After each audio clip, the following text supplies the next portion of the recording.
Today's a special episode. It's our first one that we're doing over Zoom, not in person. And I have a great guest today. It's actually a longtime friend of mine, Westin Wilson. We grew up together in Virginia. Welcome to the show, man. How are you? Hey, thanks for having me.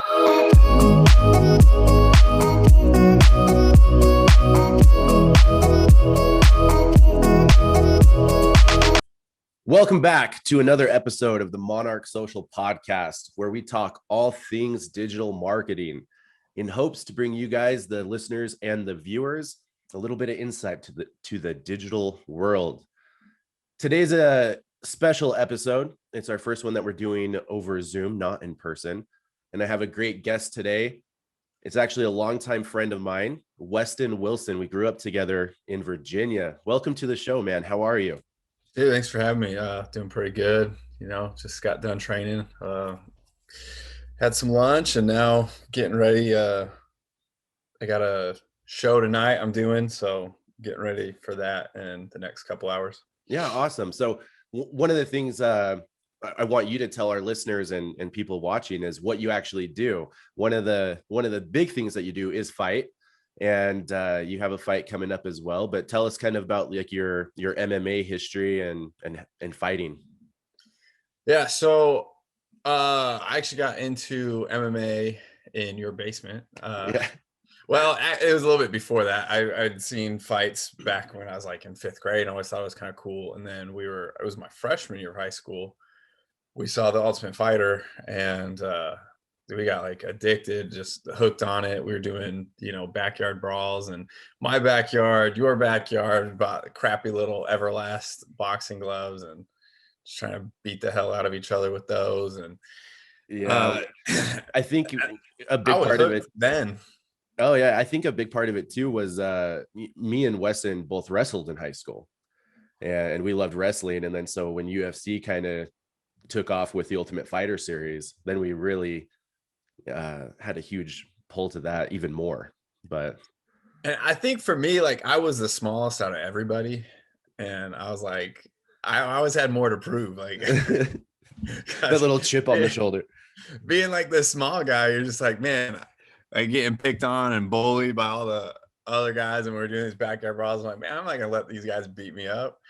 And so yeah, I got really obsessed because I'm like, I gotta figure out a way to beat all them being the smaller guys. Like I was studying film, I was watching every fight I could, and just kind of obsessing over it. And then I got the opportunity to do it in high school when I moved to Brazil, and then college, I started doing it in college in Utah, and I just worked my way up on the scene and making network connections, here and there, and learn out like I could better myself and leverage with these promoters and everything else. There's actually a lot of strategy behind everything, and I've really learned a lot in the past 5 years than I had when I first started. You learned like kind of like the dynamics of it. Is that what you're saying? Like not so much fighting. Like I'm always improving on fighting, but like the business side and how to leverage myself as a fighter, because fighters aren't employees of a company. Even at the top level of UFC, you're a W-9 or W-9 contracted employee with them. You're not an employee of them. You're not they're not paying your insurance, not paying a retirement for you. They give you a contract, you fulfill your end of the contract, they fulfill their end of the contract, and that's it. And once I kind of realized that I'm not an employee and I got out of that employee mindset, I started treating myself as a business instead of as like a fighter who fights for promotions. And it really started rubbing fighters or promoters on the regional scene. It started really rubbing them the wrong way. But it's paid off dividends, especially when COVID hit. No, I bet, because I was way ahead of all the other fighters. Yeah, and you've been in some big promotions as well. You've been on Bellator, you've done LFA stuff, you've been all over.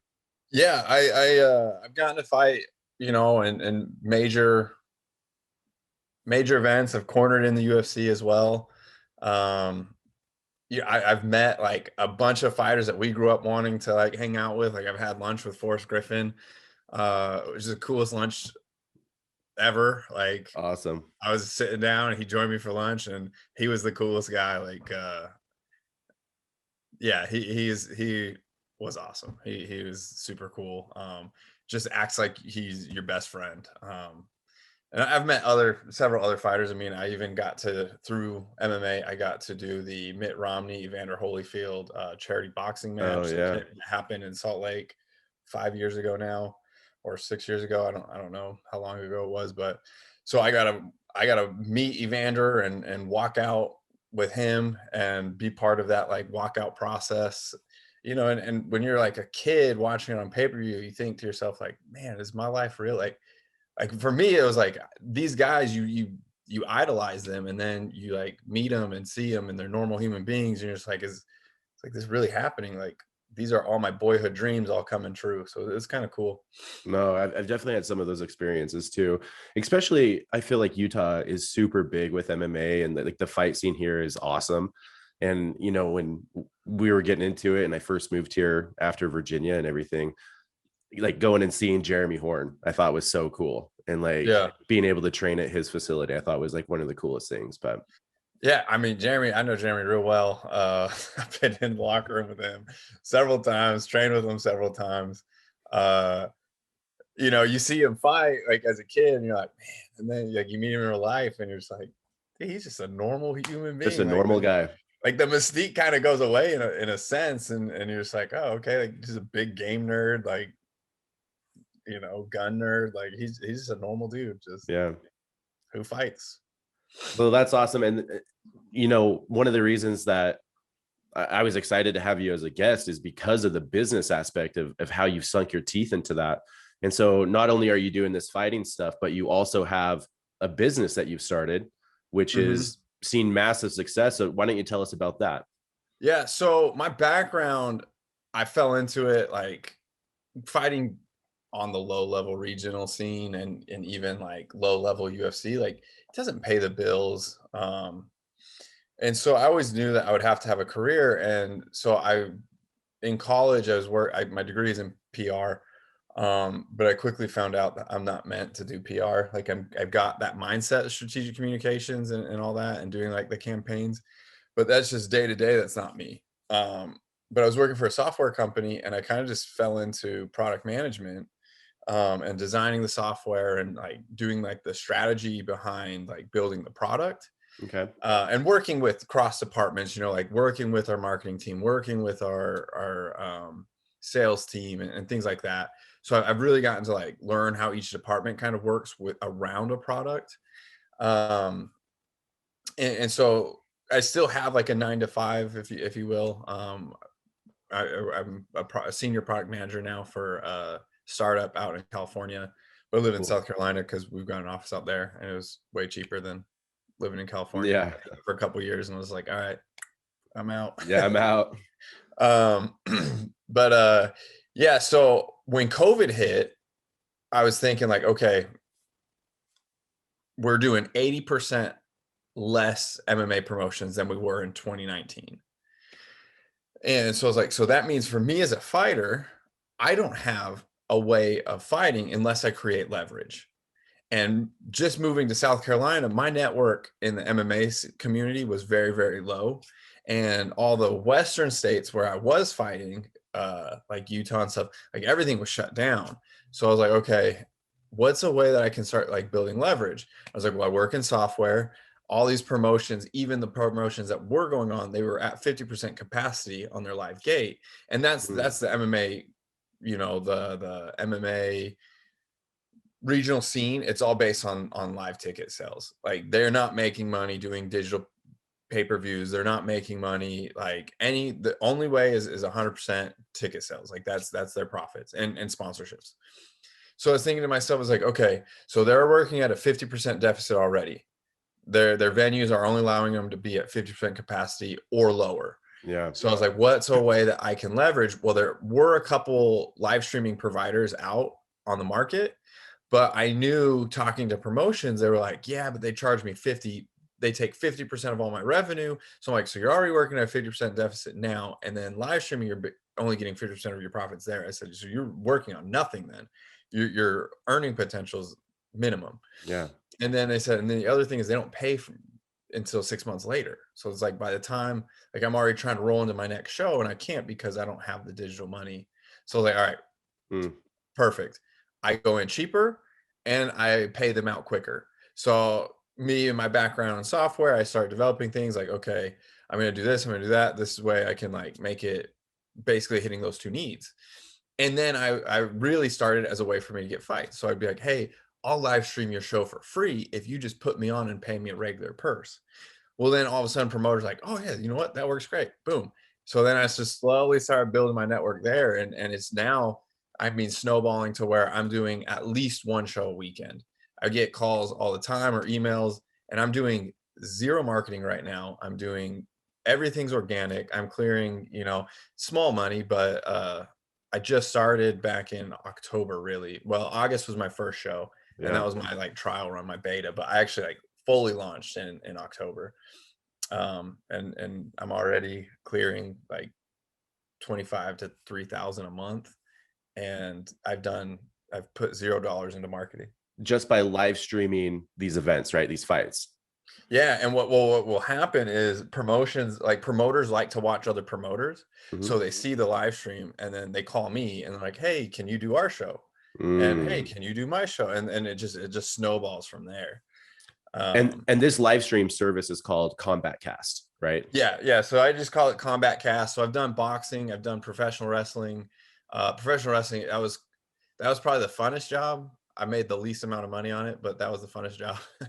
Was it wild? Yeah, because it was on the beach in California during the pandemic, and it was lucha libre. So they just got all these Mexican wrestlers to come in, and so like the show itself was like, it was really cool to be a part of that, but at the same time I made $0 on that show. So what goes into streaming? Do you have to like set up a camera? Like how does that work on the So yeah, the promotion sets all their cameras up, then their commentary and everything else, and then they just plug into my network. And then I do the paywall, I create the video player. I'll either host it on my own website or I let them host on their website, or whatever social media channels they want. I can link into all of they want to do it on YouTube or Facebook or whatever. I can link into all that, and then there'll be a paywall to where they can, make money through their live stream. And then I just have them connect into Stripe, and I can just seamlessly send the money back and forth on 6 days. I think that's so cool. I think that's like a really common thing with entrepreneurs and business people, Westin. Like there's a problem and you see this problem, and during that pandemic and COVID and everything, you saw these business owners, some of them were like closing down and didn't know what to do, and other people saw an opportunity to like expand or to like capitalize on, to say, hey, I see an issue, I see a problem, and I'm going to go fix it. And dude, just because that little decision, the little side hustle that you have, you're bringing in like 3 G's a month on it, with zero marketing. Like I've supplemented my regular income. Like I get paid really good money on my 9 to 5, and it's flexible. It allows me to kind of, as long as my work is done, I'm good, So I have that flexibility in my day job, but then I've got this side hustle, and literally I'm putting in, I hate to say this, 2-3 hours a week. Like that's it. But it doesn't matter because it's a service that nobody else has and nobody else knows how to do. And I'm not going to say what I'm pivoting into, but I am going to pivot this company into something else.